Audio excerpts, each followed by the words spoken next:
Good morning. टीएसटीए के एक और वीडियो में आपका स्वागत है। आप लोग सोनी मैम के डेली अपडेट को बहुत ज्यादा पसंद कर रहे हैं। हमें ढेरों कमेंट्स आ रहे हैं अपना, आप सबका बहुत बहुत धन्यवाद। साथ में हमें ये भी कमेंट्स आ रहे हैं और डीएम आ रहे थे कि सर आप लोगों ने जो आपकी इतनी बढ़िया एजुकेशनल वीडियो सीरीज थी उसको आपने क्यों बंद किया। देखिए, हम आजकल टीएसटीए में दिन भर क्लासेस में बिजी रहते हैं, तो हमने कहा चलिए ठीक है। तो आज हम एक नई सीरीज का शुरुआत कर रहे हैं जिसका नाम है आरंभ, जिसमें हम आपको कर्म बताने वाले हैं कि अगर आप मार्केट में बिगिनर हैं तो चलिए शुरू करते हैं टीएसटी के फेमस पहेली वाले अंदाज में, जैसे हम शुरू किया करते हैं। तो what if I told you that ऐसा एक मार्केट प्लेस जहां पर लोग अपनी लाइफ सेविंग्स गंवाते हैं, बट ऐसे भी लोग हैं जो कि जनरेशनल वेल्थ क्रिएट किया करते हैं। आपने सही पहचाना, आज बात कर रहे हैं हम शेयर मार्केट की।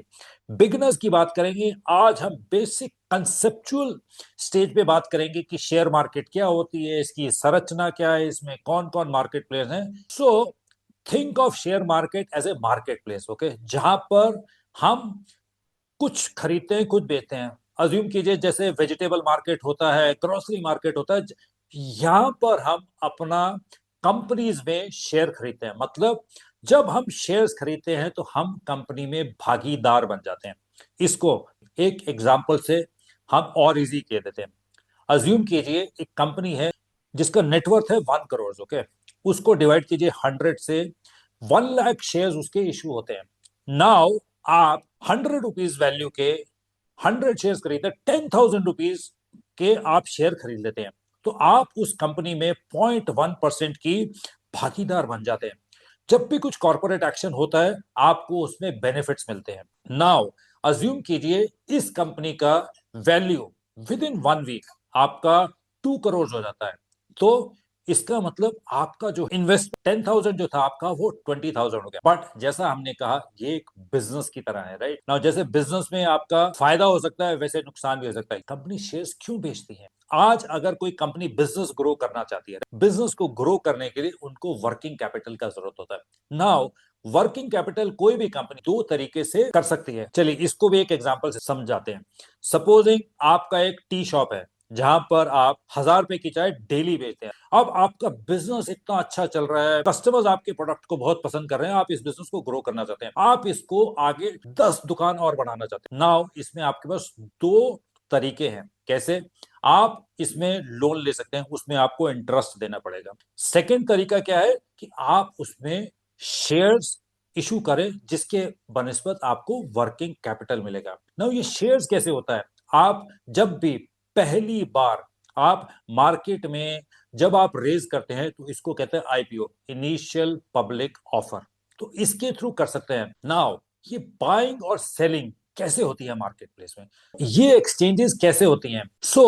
एनएससी और बीएससी कभी भी डायरेक्टली कस्टमर्स के साथ डील नहीं करती है। बिलियंस ऑफ ट्रांजैक्शंस होते हैं, इसको उसमें इन्वॉल्व होते हैं ब्रोकर, जो कि हमसे बाय एंड सेल पोजीशंस में हमारी हेल्प करते हैं और उसके लिए आपका हमसे minimum amount of brokerage amounts लेते हैं। टाइप्स ऑफ इन्वेस्टमेंट्स की बात करते हैं। नाउ सपोजिंग आप एक इंडिविजुअल हैं जिसके पास कुछ बैलेंस अमाउंट है, आप इन्वेस्ट करना चाहते हैं। नाउ इन्वेस्ट करने के क्या क्या जरिए हो सकते हैं आपके? There are 4 class of assets, मतलब 4 तरीके हैं जिसमें आप असेट्स को अपने डिप्लॉय कर सकते हैं। कैसे कर सकते हैं? पहला हो गया आपका बैंक्स में डिपॉजिट कर सकते हो, फिक्स्ड डिपॉजिट कर सकते हैं। सेकंड, आप उसको लैंड खरीद सकते हैं, उसमें इन्वेस्ट कर सकते हैं। थर्ड आपका गोल्ड हो गया। फोर्थ आपका मार्केट्स में इन्वेस्ट कर सकते हैं। नाउ जब आप बैंक्स में इन्वेस्ट करते हैं तो वहां पे आपको rates of return between 5 to 7% मिलता है, विच मे नॉट फुलफिल योर आपके जो इन्वेस्टमेंट गोल्स हैं। सेकेंड, लैंड जो है, लैंड एक अच्छे इन्वेस्टमेंट देता है। मैं एवरेज करके बता रहा हूं आपको, between somewhere between 7 to 10%। Period जो है आपका जिसमें आपका ये इन्वेस्टमेंट लॉक रहता है, पहले तो इन्वेस्टमेंट बहुत बड़ा होता है, काफी इलिक्विड होता है, मतलब इसको आपको जब जरूरत है तब आप इसको इन कैश करा भी पाएंगे और नहीं भी करा सकते। देन थर्ड होता है गोल्ड, जो कि ऑन एन एवरेज आपको 10% के रिटर्न्स देता है, लिक्विड है, एंड अगेन ये एवरेज आउट है। बट जो बेस्ट आपका जो आपको रेट ऑफ रिटर्न्स देता है वो होता है आपका मार्केट, जो आपका ऑन एन एवरेज 15% तक के रिटर्न्स दे सकता है आपको। इसमें आपका मार्केट्स इज दी। सो अगर आप देखें among all the class of assets markets आपको बेस्ट रेट्स ऑफ रिटर्न देता है। मार्केट्स में आप किस किस तरीके से इन्वेस्ट कर सकते हैं? पहला हो गया इक्विटी, मतलब जहां पर आप डायरेक्ट शेयर्स खरीदते हैं, डायरेक्ट ओनरशिप करते हैं। सेकंड है म्यूचुअल फंड, जहां पर सपोजिंग आपके पास समय नहीं है, कोई फंड मैनेजर्स है, वो आपके लिए मार्केट्स में पैसा डिप्लॉय करते हैं। तीसरा हो गया बॉन्ड्स एंड डिबेंचर्स, सपोजिंग आप बहुत ज्यादा रिस्क नहीं लेना चाहते हैं, आप उस केस में गवर्नमेंट्स हैं, बॉडीज हैं, प्राइवेट बॉडीज हैं जो कि आपको फिक्स्ड रेट ऑफ रिटर्न्स देती हैं।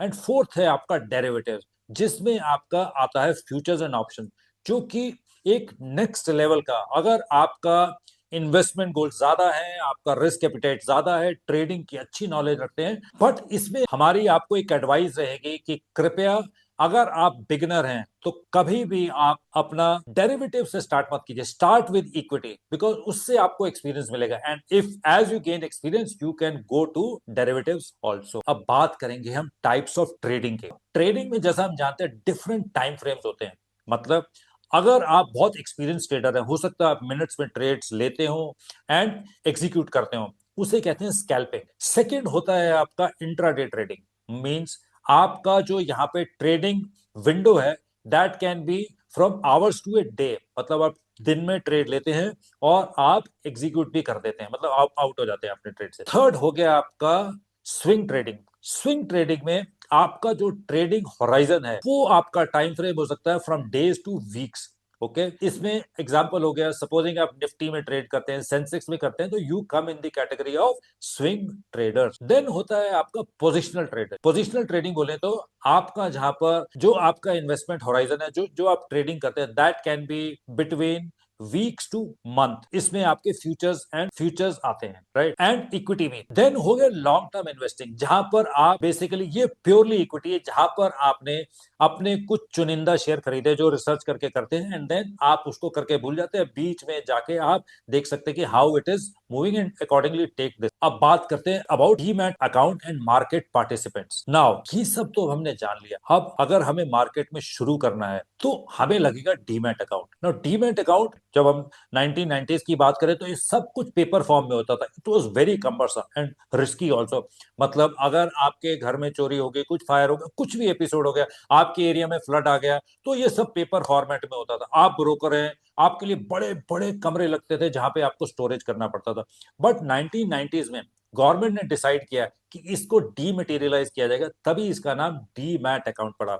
इसको मैनेज कौन करते हैं? इंडिया में दो बॉडीज है, डिपॉजिटरीज है, जिसका नाम है सीडीएसएल एंड एनएसडीएल, जो कि इसको अंडरटेक करती हैं। डीमैट अकाउंट, जैसा हमने एक बहुत डिटेल्ड में वीडियो भी बनाया था, इसको आप बहुत सिंपल प्रोसेस है, with in minutes two hours आप इसमें अप्लाई कर सकते हैं and with in 3 to 7 working days आपका डीमैट अकाउंट खुल जाता है, जिसमें बेसिक डॉक्यूमेंट्स लगते हैं आपको। एंड ये आपका डीमैट अकाउंट भी डिफरेंट टाइप के होते हैं। बीएसडीए मतलब बेसिक सर्विसेज डीमैट अकाउंट होता है, then full services demat account होता है, एंड देन चार्जेस भी आपके अकॉर्डिंगली लगा करते हैं। Now about market participant. Market में मेन पार्टिसिपेंट कौन है? पहला हो गया बोरोअर, मतलब जिसको इन्वेस्टमेंट की जरूरत है। Okay, it can be a company, it can be a big corporate. Then हो गया आपका इन्वेस्टर, जो कि इन्वेस्ट करना चाहता है। ओके, देन हो गया आपका इंटरमीडिएटरी। देन आती हैं आपकी stock exchanges like NSC, BSC. Then आपका लास्ट में आता है रेगुलेटरी, जैसे जो कि है इंडिया में सेबी, जो कि इंश्योर करते हैं कि इन्वेस्टर का interest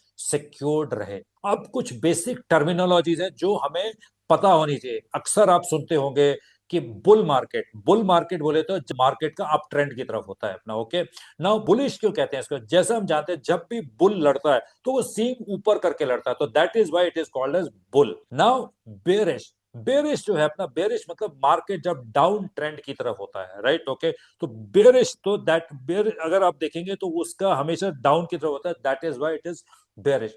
and third is sideways, मतलब मार्केट जब अपना बायर्स और सेलर्स के बीच में कंटिन्यूस फाइट होती है, nobody is able to take market either ways, sideways रहता है वो, तो उसे हम साइडवेज कहते हैं। पोर्टफोलियो, पोर्टफोलियो बोले तो आपका ये बुके ऑफ सिक्योरिटीज होता है, आपका शेयर्स होता है, जो कि आप मेंटेन करते हैं आफ्टर योर रिसर्च। नाउ एक जो बड़ा कॉमन टर्मिनोलॉजी है जिसमें हम कंफ्यूज रहते हैं, कई लोग कहते हैं मेरे पास स्टॉक्स हैं, कई कहते हैं शेयर्स हैं, बट मैं इसको एक्सप्लेन करना चाहूंगा।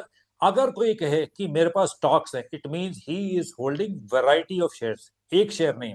अगर उसके बाद एक शेयर है वो कह रहे हैं स्टॉक्स है, तो it is wrong. Then second is shares. Shares mean एक कंपनी का शेयर। इससे आपको कुछ क्लैरिटी आई होगी। मार्केट जो है दोस्तों, ये कोई रॉकेट साइंस नहीं है। शेयर मार्केट जो है सट्टा नहीं है, ये बहुत बहुत लॉजिकल है। सो अगर कंट्री की इकोनॉमी से लिंक्ड होता है, सेक्टर से रिलेटेड होता है, तो बहुत साइंटिफिक है बिजनेस की तरह। तो इसमें अगर आप नॉलेज रखते हैं तो it is the best place to be. Now यहीं पर हम पहला वीडियो खत्म करते हैं। अगर आप चाहते हैं कि नेक्स्ट वीडियो हम बनाएं कि आप क्या बिगिनर की तरह इन्वेस्ट कर रहे हैं, कैसे आप उस 2% कैटेगरी में आ सकते हैं, कैसे आप एक मंझे हुए इन्वेस्टर की तरह इन्वेस्ट कर सकते हैं, क्या वो स्ट्रैटेजीज हैं, आई होप ये वीडियो आपको पसंद आएगा। और आपकी हौसला अफजाई के लिए बहुत बहुत धन्यवाद। Don't forget to press like share and subscribe button. आपके समय के लिए धन्यवाद।